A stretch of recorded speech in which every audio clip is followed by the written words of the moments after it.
Afternoon everyone. Last भिडियोमा हामीले journal एन्ट्रीको बारेमा डिस्कसन गरेका थियौँ क्लास 11 को। आज फेरि पनि हामी क्लास 11 को सब्सिडियरी बुक जसले एक्जामिनेसनमा 2 to 3 मार्क्स गेनिङ गर्ने गर्दछ। सब्सिडियरी बुकमा हेर्ने हो भने हामीलाई क्वेशन कहिलेकाहीँ सब्सिडियरी बुक मात्र बनाऊ भन्छ भने कहिलेकाहीँ बुक पनि भन्छ र अकाउन्ट पनि बनाऊ भन्ने गर्दछ। हामी यो च्याप्टर पढ्नुभन्दा पहिला सबैभन्दा पहिला डिस्कसन गरौँ सब्सिडियरी बुक भनेको के हो भनेर। सब्सिडियरी बुक भनेको एउटा त्यस्तो बुक हो जसले एकै नासको ट्रान्जेक्सनहरूलाई रिकर्ड गर्ने गर्दछ र यसको रिकर्डिङ चाहिँ क्रमबद्ध रूपमा हुने गर्दछ। जुन ट्रान्जेक्सन पहिला भयो त्यो ट्रान्जेक्सन पहिला अकर्डिङ टु डेटको हिसाबले के गरिन्छ त, यदि ट्रान्जेक्सन रिकर्ड गरिन्छ भने त्यस्तो बुकलाई भन्ने गरिन्छ सब्सिडियरी बुक। जनरली यो लार्ज अर्गनाइजेसनहरूले अप्लाई गर्ने गर्दछन् किनभने त्यहाँ धेरै ट्रान्जेक्सनहरूलाई एउटै ठाउँमा जर्नलाइज गर्नुपर्ने भएकोले त्यस्तो अवस्थामा यस्तो बुकको आवश्यकता पर्ने गर्दछ। अब हेर्नुहोस् है, हाम्रो इक्जामको प्याटर्नले हेर्ने हो भने सब्सिडियरी बुक हाम्रो चारवटाको कुरा गर्नुपर्ने हुन्छ। हाम्रो के पढ्नुपर्छ यसमा भने एउटा छ पर्चेज बुक भन्ने, अर्को यसमा पढ्नुपर्ने हुन्छ सेल्स बुक पढ्नुपर्ने हुन्छ, अनि त्यस्तै गरेर अर्को पढ्नुपर्ने हुन्छ पर्चेज रिटर्न बुक भन्ने हुन्छ, पर्चेज रिटर्न बुक, अनि त्यो पछि छ सेल्स रिटर्न बुक। यति चारवटा बुक मध्ये एउटा बुक चाहिँ हाम्रो एक्जामिनेसनमा आउने गर्दछ है। यो चारवटा मध्ये कहिले पर्चेज बुक कहिले सेल्स बुक सबैभन्दा बढी सोधिने गरिन्छ भने पर्चेज रिटर्न र सेल्स रिटर्न बुक चाहिँ अहिलेको एभरेजमा हेर्ने हो भने धेरै थोरै सोध्ने गर्दछ। अब हेर्नुहोस् है, बुक भन्ने बित्तिकै हामीले के सम्झिनु पर्छ भने यो भनेको सब्सिडियरी बुक हो भनेर सम्झिनु पर्ने हुन्छ। सब्सिडियरी बुक बनाउनको लागि जनरली हामीहरूले दुईवटा कुराहरू ध्यान दिनुपर्ने हुन्छ। ती ध्यान दिनुपर्ने कुरा के छन् त भन्दा हेर्नुहोस् है, सब्सिडियरी बुक बनाउनुको लागि के हुनुपर्छ त भने all transaction should be credit. सबै ट्रान्जेक्सन के हुनु पर्दछ, क्रेडिट हुनुपर्ने हुन्छ। यानी कि यदि हाम्रो क्वेशनमा क्याश ट्रान्जेक्सन दिएको छ भने ती क्याश ट्रान्जेक्सन चाहिँ यो बुकमा रिकर्ड हुँदैन। यो बुकमा त्यो मात्र ट्रान्जेक्सन रिकर्ड हुन्छ जुन कुन नेचरको छ, क्रेडिट नेचरको छ भने मात्र त्योलाई चाहिँ केमा रिकर्ड गर्नुपर्ने हुन्छ, सब्सिडियरी बुकमा रिकर्ड गर्नुपर्ने हुन्छ। अर्को के छ त भन्दा रिलेटेड आइटम। यसमा के हुनुपर्छ त भन्दा रिलेटेड ट्रान्जेक्सन हुनुपर्ने हुन्छ। के हो त यो रिलेटेड ट्रान्जेक्सन भन्दाखेरि जस्तै तपाईको क्वेशनमा फर्निचर रिलेटेड टेबल चेयर्स अनि त्यस्तै गरेर सोफा दिन्छ भने यदि बिचैमा तपाईलाई झुक्याउनलाई कम्प्युटर दिन्छ भने computer is the unrelated item because of तपाईलाई फर्निचरको डिटेल दिएको छ, तपाईलाई बिचैमा के दिइदिन्छ कम्प्युटर दिन्छ भने कम्प्युटर भनेको त इलेक्ट्रोनिक आइटम हो भने त्यो भनेको कस्तो भयो त अनरिलेटेड आइटम भयो। बुझ्नुभयो नि। यानी कि सब्सिडियरी बुक बनाउनलाई दुईटा कुरा ध्यान दिनुपर्ने रहेछ। एउटा के हुनु पर्यो, सबै ट्रान्जेक्सनहरू क्रेडिट हुनु पर्ने हो। दोस्रो के हुनु पर्यो, सबै ट्रान्जेक्सनहरू रिलेटेड हुनु पर्यो, एकै नासको हुनु पर्यो, सेम नेचरको हुनु पर्यो। फरक नेचरको ट्रान्जेक्सन एउटै बुकमा कहिले पनि रिकर्ड हुँदैन सब्सिडियरी बुकमा। बुझ्नुभयो नि।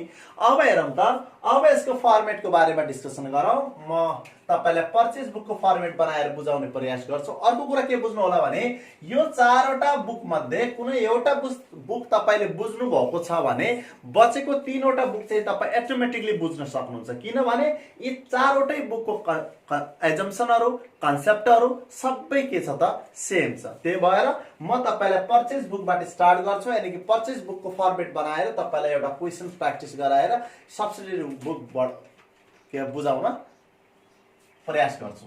ल हेर्नुस् त, सबैभन्दा पहिला पर्चेज बुक। पर्चेज बुकको फर्मेट के छ भने पहिलो कलमलाई भन्ने गरिन्छ डेट, दोस्रो कलमलाई भन्ने गरिन्छ इनभॉइस नम्बर, त्यो पछिको कलमलाई भन्ने गरिन्छ पर्टिकुलर, त्यो पछिको कलमलाई भन्ने गरिन्छ एलएफ जेएफ पनि भन्ने गरिन्छ, जेएफ लेख्दा नि हुन्छ। त्यो पछिको कलमलाई लेखिन्छ डिटेल रुपीज भनेर, त्यो पछिको कलम हुन्छ टोटल अथवा अमाउन्ट रुपीज भनेर। अब यहाँ हेर्नुस् है, जनरली तपाईको एक्जामको प्याटर्नबाट हेर्ने हो भने इनभॉइस नम्बर र एलएफ अथवा जेएफ मा कुनै पनि कुरा लेख्नु पर्दैन।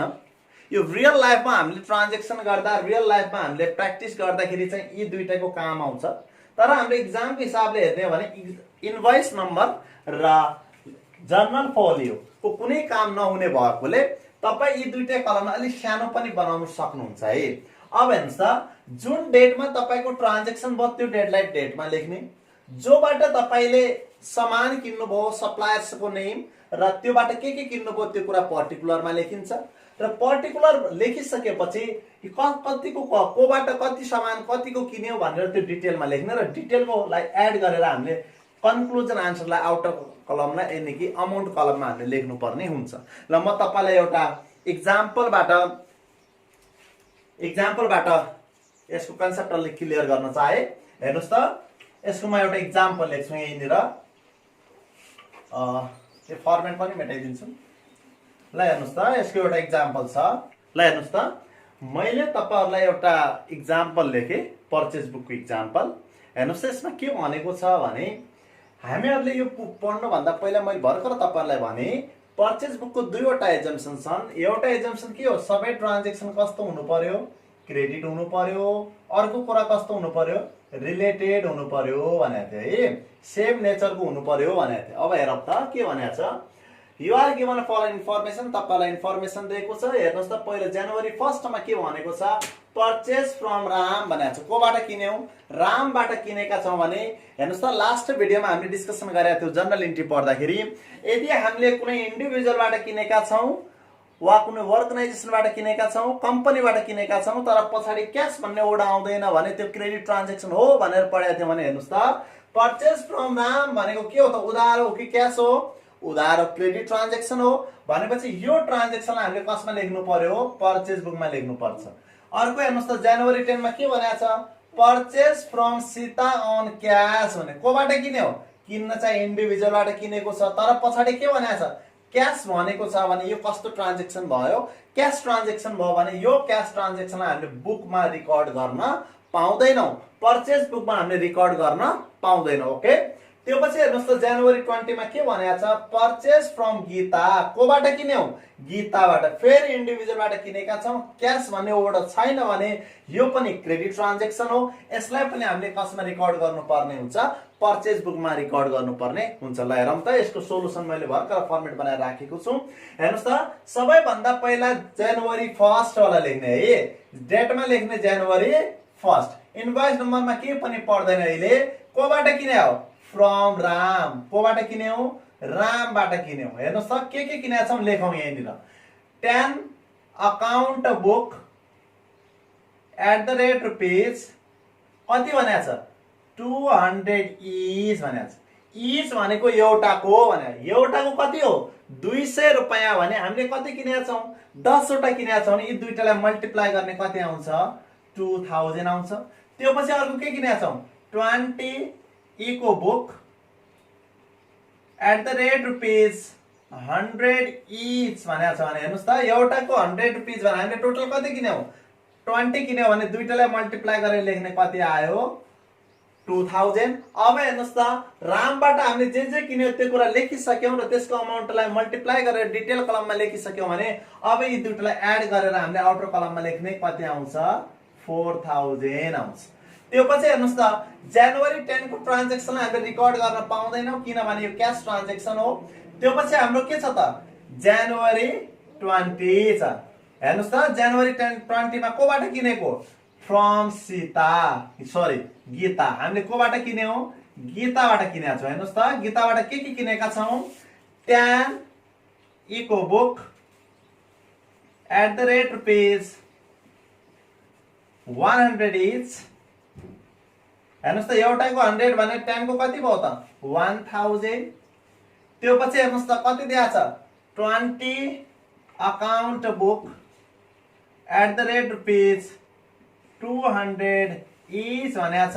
एउटाको 200 भने हामीले टोटल कति किन्यौ त, 20 किन्यौ भने दुईटालाई मल्टिप्लाई गर्छौँ भने कति आउँछ, 4000 आउँछ र यी दुईटा पनि एड गरिदिउँ कति आयो, 5000। अब लास्टमा के गर्नुपर्छ भने आउटर कलमको अमाउन्टलाई जोड्ने, त्यही नै हाम्रो के हुन्छ, आन्सर हुन्छ। अब यहाँनिर हामी के लेखौँला, टोटल क्रेडिट पर्चेज लेख्दा नि हुन्छ, तपाईले टोटल पर्चेज भन्दा नि हुन्छ टोटल क्रेडिट पर्चेज भन्ने।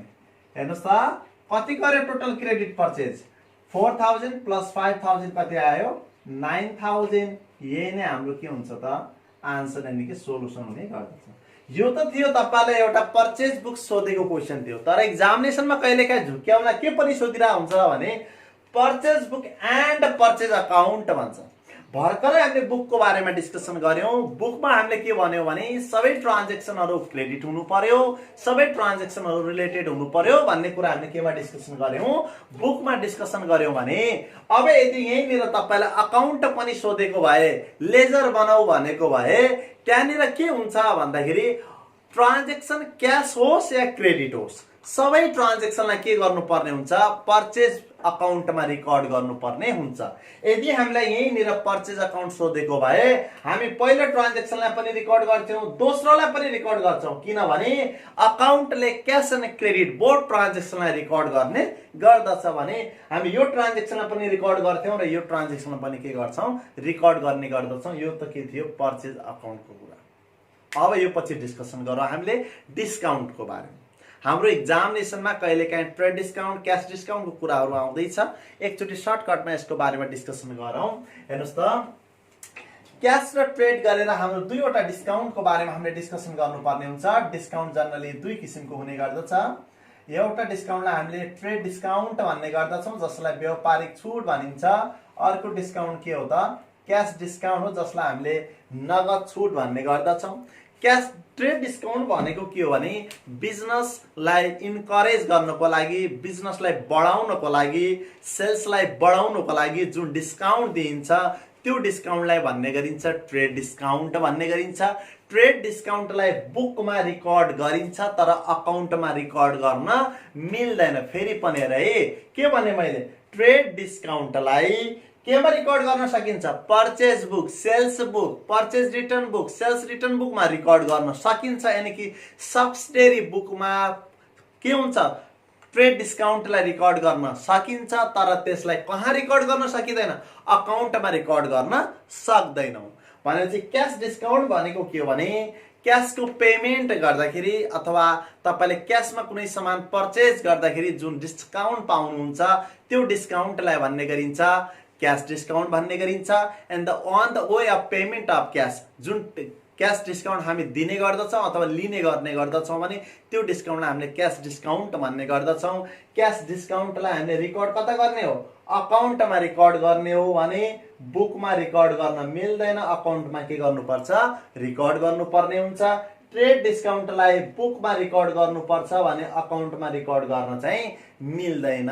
यति कुरा ध्यान दिनुपर्छ। हाम्रो एक्जामिनेसनमा ट्रेड डिस्काउन्टको बारेमा क्वेशन आउने गर्दछ। अब बुझौं यदि क्वेशनमा ट्रेड डिस्काउन्ट आयो भने त्यसलाई कसरी बनाउने भन्ने कुरा। हेर्नुस् त अहिलेकै क्वेशनमा मैले यहीँनिर लेखिदिए तपाईको मानव तपाईलाई यहाँनिर मानव तपाईलाई के भनिदियो ट्रेड डिस्काउन्ट भनेर लेट बी एक्जाम्पल कति पर्सेन्ट दियो 10% 10% दिएको भए अब हामीले के बुझ्ने हो भने एक कुरा आजबाट के ध्यान दिनुपर्छ हामीले हो भने डिस्काउन्टको दुईटा फ्याक्टर हुन्छ। हेर्नुस् है डिस्काउन्ट बिलो द ट्रान्ज्याक्सन दिया छ भने यी दुईटै ट्रान्ज्याक्सनबाट डिस्काउन्ट घटाउनु पर्ने हुन्छ। यदि डिस्काउन्ट यहाँ फ्रन्टमा दिन्छ कुनै पनि ट्रान्ज्याक्सनको अगाडि यदि के दिन्छ डिस्काउन्ट दिन्छ भने त्यो डिस्काउन्टलाई त्यही ट्रान्ज्याक्सनबाट मात्र घटाउनु पर्ने हुन्छ। अहिले हेर्नुस् त तपाईको डिस्काउन्ट के दिया छ ट्रान्ज्याक्सनको तल दिएको छ भने हामीले यो डिस्काउन्टलाई यी दुईटै ट्रान्ज्याक्सनबाट घटाउनु पर्ने हुन्छ। पर्चेज बुक बनाउँदा के गर्ने हो भने हेर्नुस् त भर्खर यहीँनिरको सोलुसन गरौँ हामीहरू। हेर्नुस् त भर्खर हामीले के लेखेका थियौं पर्चेज फ्रम के लेखेका थियौं गीता भनेर लेखेका थियौं। अब हेर्नुस् त अहिले ट्रान्ज्याक्सनमा के पनि दियो यहाँले डिस्काउन्ट पनि दिएको छ भने हामीले यी दुईटालाई इनर कलममै जोड्नु पर्ने हुन्छ। अघि हामीले आउटर कलममा जोडेका थियौं अब आउटर कलममा जोड्नु पर्दैन। हेर्नुस् त अब यहाँबाट लेस भनेर के गर्नु पर्ने हुन्छ ट्रेड डिस्काउन्ट भनेर लेख्नु पर्छ। कति पर्सेन्ट डिस्काउन्ट हो 10%। अब हेर्नुस् त 5000 को 10% भने कति आउँछ 500 आउँछ। अब यो 500 लाई घटाएर तपाईले आउटर कलममा लेख्नु पर्यो कति आउँछ 4500। अब यसलाई हामीले के गर्ने टोटल गर्नुपर्ने हुन्छ। अब यहाँ टोटल क्रेडिट पर्चेज भनेर हाम्रो कति भ्याल्यु आउँछ 8500 आउँछ। यही नै हाम्रो के हुन्छ आन्सर। हेर्नुस् ल, हेर्नुस् त हाम्रो आन्सर कति आयो अहिले 8500 आयो। अब हेर्नुस् त हामीले बुझ्नुपर्ने कुरा के छ भने यदि क्वेसनमा ट्रेड डिस्काउन्ट दिएको छ भने त्यो डिस्काउन्टलाई सब्सिडियरी बुकमा हामीले के गर्नुपर्ने हुन्छ लेस गर्नुपर्ने हुन्छ। र त्यो कसरी सम्झिनु पर्छ भने यदि डिस्काउन्ट तपाईको बिलो द लाइन छ, यदि तपाईको डिस्काउन्ट कहाँ छ ट्रान्ज्याक्सनको तल दिएको छ भने ट्रान्ज्याक्सनको तल दिएको छ भने दुईटै ट्रान्ज्याक्सनबाट घटाउने। यदि तपाईको डिस्काउन्ट के छ अगाडि दिएको छ भने त्यो डिस्काउन्टलाई जुन ट्रान्ज्याक्सनको अगाडि दिएको छ त्यही ट्रान्ज्याक्सनबाट हामीले लेस गर्नुपर्ने हुन्छ। भने क्याश डिस्काउन्ट तपाईको जहिले पनि कता दिन्छ त भन्दा क्याश डिस्काउन्ट तपाईको क्याश ट्रान्ज्याक्सनमा दिने गर्दछ। यदि यहाँनिर तपाईलाई डिस्काउन्ट दिन्छ भने त्यो डिस्काउन्टलाई हामीले सब्सिडियरी बुकमा रिकर्ड गर्नु पर्दैन कि त्यो डिस्काउन्टलाई हामीले जब हामी पर्चेज अकाउन्ट सेल्स अकाउन्ट बनाउने गर्दछौँ तब हामीले त्यो डिस्काउन्टलाई हामीले के गर्नुपर्ने हुन्छ रिकर्ड गर्नुपर्ने हुन्छ। Thank you very much watching this video. Please like, share and subscribe for the upcoming video. Thank you very much.